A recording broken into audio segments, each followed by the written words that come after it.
Titan. Over the years, I played a pretty good amount of Titan. For me at least. But, you know, I have friends who have played a whole hell of a lot more than I will of much of anything. I'm going to move it into a plastic bag. Trying to maintain this box, which has been taped many times over. One of the problems with the original Titan box is, I mean, it's just a standard Avalon Hill box, but the game came chock full of counters. One of my friends kept his counters loose in the box, but they would be so densely packed with the rules, with the little charts, with the board, with whatever on top of it. I think he may have had one more slight little additional piece of something in there that it just filled it completely. Now, you start putting bags in that, in something that fills it completely, and shoving it into a bookcase and everything, putting it into boxes for moves, it doesn't hold up. But I've always had a funny relationship with Titan because, you know, it was an easy game to get people in the sort of role-playing communities to play. In terms of the subject matter, it appeals greatly. In terms of, there we go, maybe. In terms of some other aspects, it's got some issues. It's a little long for the average role player to sit down and want to play. Although you could get them to play Civilization, so you could get them to play this. You know, this is shorter than Civ was in general. But it wasn't like, oh, hey, let's play a quick game of Nuke War because our game's been delayed for an hour and a half. You know, somebody's late coming. You couldn't use it that way. It was a full day game usually, or a main event game. Sometimes we'd get two of them in one day. It also provided this multiplayer fantasy battle type situation that didn't follow the normal mold. The mold that we saw recently in Scandinavia, that you see in Barbarian Kings. You don't have a kingdom that you're, you know, collecting taxes from and building units and sieging cities or anything like that. You're just slamming monsters around, growing more monsters. It's not even an abstracted version of that kingdom like Kings and Things was, a later game, but that was a cute game. I have King of the Tabletop, which I actually think might be better. It was the original design for it that came out in Dragon, and then ended up some 10 years later, Tom Wham made Kings and Things in a nice little box and with better components and everything, but I think the play was a little bit less enjoyable. Anyway, this broke that mold. There were a few, and I don't know which was first. This was not a. This game came out in the 80s anyway, so it wasn't a terribly early game of that era. This says 82 by Avalon Hill. I think the original was probably an 80. The original was funny. I never saw a copy, but you hear stories about it. The counters were printed in water-soluble ink, so they all ran. I don't know if anybody's got a pristine copy, but man, that must be worth a fortune now. Especially with the expansion. They added some of the things, like I think the battle boards were added to the game later. So what do you...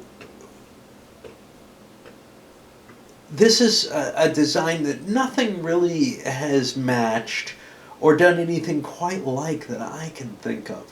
This sort of really weird roll and move on this dictatorial terrain that, you know, once you make your first action, all your moves are kind of programmed after that, and quite often you can't move in the directions you want to at all.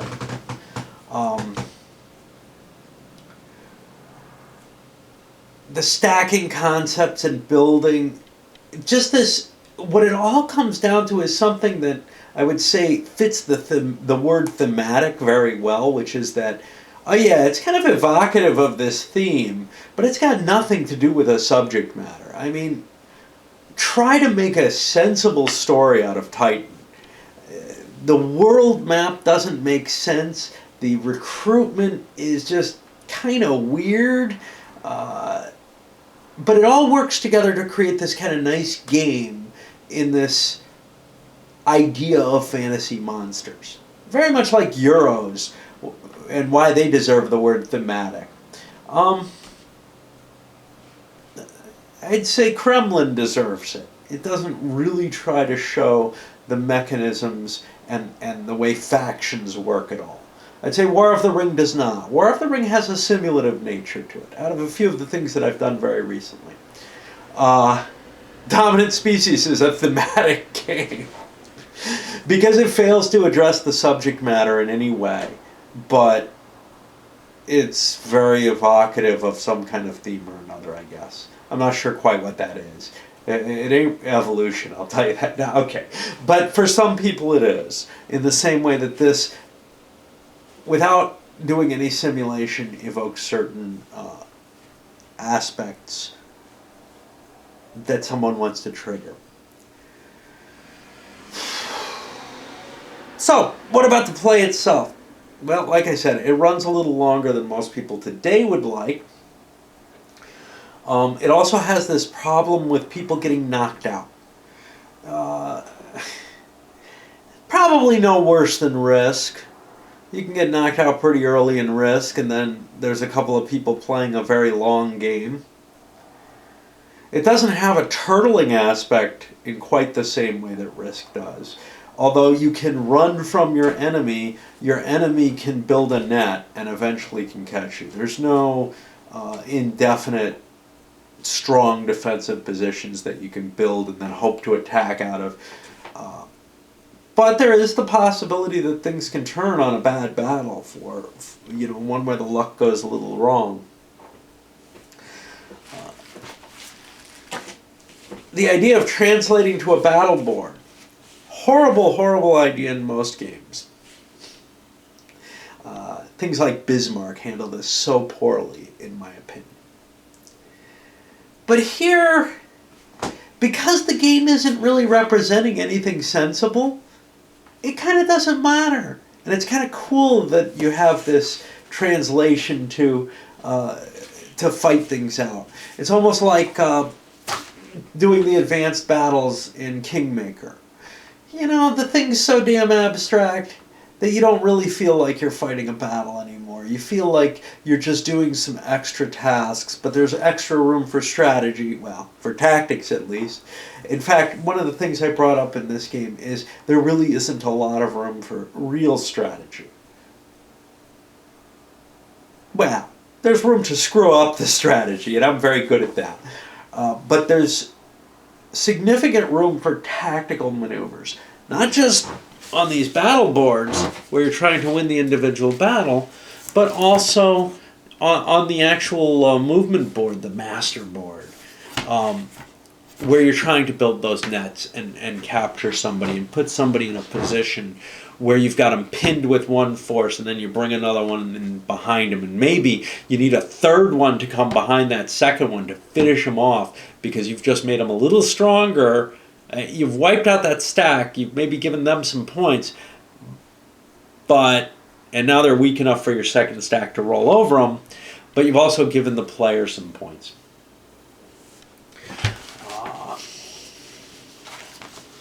Let's see what I can think about here in particular.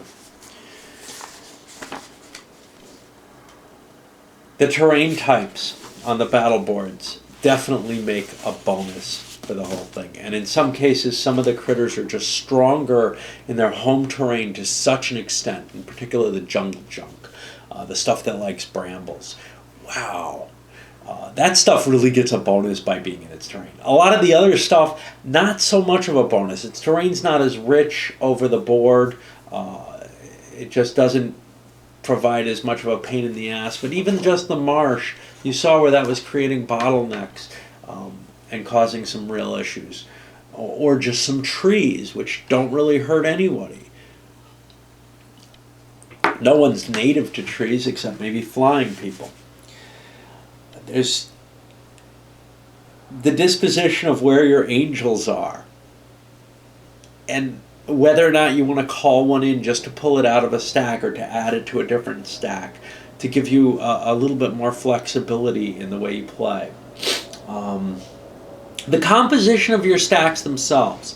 So there is the trivial, easy way to play, which I think strategically is how you want to play. You go for the middling creatures, the rangers and the gorgons, and you win it with them. Then there's what I try to do, which is to get the big critters, and they are so seductive. Everybody's going to go for them in some way or another. They may not want to, though, make a stack of big critters. I don't think that strategically it's a good move, but I am unable to not try to do that. And to not try to make a stack, not just of one set of big critters, but of multiple types of big critters. There's advantages to that on the board, which kind of play out, which is that you can get a certain mustering ability that you can't get if you just had, say, a stack of hydras. It would be much better to have a hydra and a serpent and a colossus, because you'd muster all over the place. You'd still only be mustering in some of the rarer terrain on the board, but there's significantly more rarer terrain than there is maybe some of the other stuff. But, you'd still be outmustered by them rangers, not the gorgons. They're a little slower, but the rangers are so common. There is the countermix limitation. As you kill things off, the stacks go down, and you start to say, "Wow, my army isn't gonna be able to be what it's been after this attrition war." Say you wipe out all your rangers. We didn't see that in my playthrough, but in a long game, you can start seeing some of those stacks get depleted to the point where people are actually suffering because of what they have to try to muster. They might have to try to get into a tower to get something they can muster. Or, if you still have rangers or something left on the board, you can always muster littler critters. But then you have to work up through the unused pathways. It would be quite possible for this game to go where, it's just this horrible stalemate. But it's grinding combat, because there is an enforcement that there will be combat. Essentially, the simple fact that you have a stacking limitation, and you have a certain number of legions that you're allowed to have. So eventually, you want to you want to take some losses. And not just indiscriminately, you want to do more damage to your opponent, but you want to take some losses so that you can muster more better stuff. And you want to kill off specific stacks and this, that, and the other. Hunting in this game is so cool. The fact that you get to see the little stack symbols, and you get to try to remember what they are. That doesn't come through in solitaire, but when I'm playing opposed, I can kind of try to remember, it's one of those two stacks that his Titan's in. I know he's got his dragon in that stack. That's the one I want to hunt. And the reasons for doing so, and some of them aren't really, so much driven by the victory conditions or the desire for victory as by psychological need to strip away his cool stuff. So you're the only one with cool stuff. And that's one of the things. I've known a couple of people who really kind of study the game, and I would never be able to be one of them. I can't study anything. I tried with Go a little bit, and I got moderate, but I knew people who would study the hell out of this one to figure out, what their optimal paths sort of were strategically, and also really to know how to handle the battlefields well, to really kind of play these. And a couple of the people in my group were very much into that, and they were also good XX players, by the way. 18XX, in case you don't follow me. But for me, it was always more the psychological aspect of what I was getting and what I was trying to build in the game. And I would often play long games of it because I would build lots of stuff. I've kind of not really soured on the game because I never was a huge fan of it. But I've played enough of it that it tires for me very quickly. I enjoy maybe the first couple hours, but then I don't really want to play much more. So I've tended to go for that quick smash in. And sometimes it succeeds, sometimes it doesn't. If this was the only game that I could play for a day, I would probably slip back. You know, if I was at a gaming group and this was the game of the day and everybody was planning on leaving as they got knocked out, well, I would probably play for the long game then. Just because, in a lot of ways, that's sort of my natural way of playing it. But I learned that sometimes you could just smack into somebody. It's kind of like Stellar Conquest in that. Anything else that I really want to... Played a game of Rollmaster, in which a game of Titan entered into it. The players were one side. The actual player characters were the Titan and any angels that would come in, and they were summoning monsters and actually having to fight them. It was an interesting experience. It was just a part of the campaign, a game that some evil thing set up with them as a participant in. I think a 2-player game of Titan essentially, and we played out a 2-player game of Titan. The whole player group against me, and then we'd fight the battles out using Rollmaster rolls, which worked really, really strangely because deriving the values was just weird. Unicorns killed everything. Unicorns are pretty good, but they killed everything. They've got good stats in Rollmaster to put it. The horn table is very good. Anyway, I don't know where I'm going with this or why at this point. It's a game that I see gets reprinted. It's kind of funny because I haven't played, these kind of monster smash up type games that are at all similar to this very much, if at all. I'm thinking I've got some kind of Euro hybrids that have lots of critters in them, but they play very, very differently. But when I look at things, I don't remember what the hell it is, but there's some game that has big plastic terrain all over it, and minis, and I saw this maybe 10 years ago or something. It looked really impressive, like something your 7-year-old would love. And I can see why anybody would be interested in it, where you're tracing out lines of sight just like in a minis game. But this doesn't look anything like that. That looked like it's simulating something. This isn't. This is, the closest I come to what Titan kind of represents is what Magic represents, or the old battle cards. Of course, the strategy levels differ between the different games. Battle cards was completely random. Magic the Gathering has a humongous amount of strategy in it, and then you have the tactics of dealing with the cards once you've built your deck, right? But this feels as disconnected as that does. It doesn't feel like I'm playing something that fits to a story. It feels more like the Euros do in a lot of ways, except that I'm rolling dice and I got monsters attacking each other and all this, that, and the other. In that sense, it feels more like a Ameritrash game. But it doesn't really fit anything. It's not the simulation. It's not the military type fantasy game that even the light, what I'd call the WIMP games, tended to be. And Scandinavia, to some extent, and definitely Barbarian Kings fits into that. It's not some kind of mostly no luck game like I don't know, Age of the Gods, probably Small World is like that. I still have to get to that. Uh, where it's got very Euro-ish designs built into it. And it's not the pure Ameritrash, which again feels kind of more like those light war games to me. It's something that's on its own. It provides some very interesting puzzles, a lot of risk management. You got all those dice. When you roll lots and lots of dice, you can figure out what the average is going to be.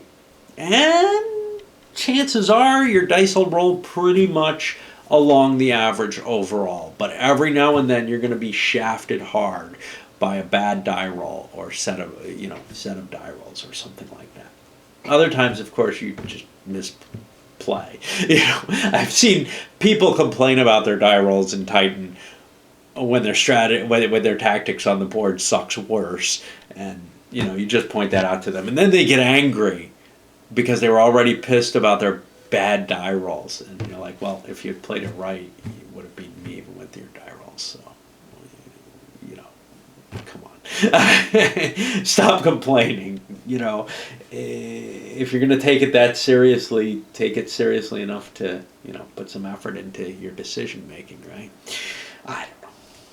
It's not like I don't get upset when I lose things, so I guess at least sometimes. I get more upset when I screw up, though. I mean, when I see what the error that I made, not when I roll dice poorly. I roll dice poorly.